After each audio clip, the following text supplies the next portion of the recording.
Cause now I'm just a lonely teenager. Mountain out in the country. Yeah, and this is my little mommy here.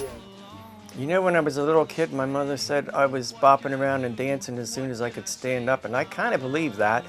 And being as she had this show on where all of a sudden there's kids dancing, that was my magic.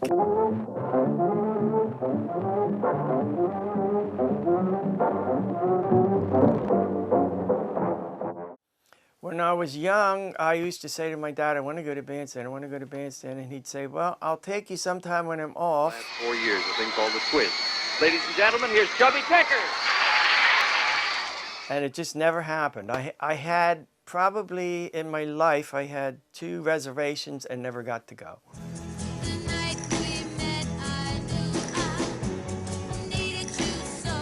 1959 and early 60s, I started writing to all these different clubs and joined different clubs.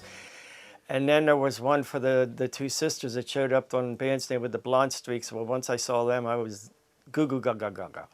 And I joined one of their fan clubs, and the girl was going off to college, and she said, David, would you like to take over my club? I wrote her back as fast as I could. I said, yes, yes, yes, yes, yes. And that's how I started as far as fan club.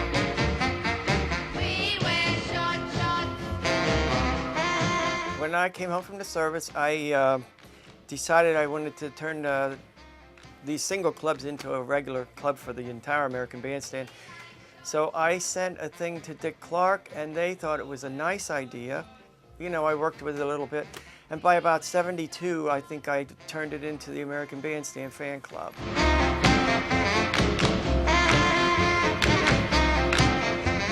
You know, when I watched the show way back, I didn't even see color. I don't think anybody thought of gay or anything in those days, and there was a lot of kids that were gay that I found out, and they were just good dancers. Nobody cared really what they were or who they were. They just made you happy. Come on, little pigeon, fly away with me. Come on, little pigeon, fly away with me.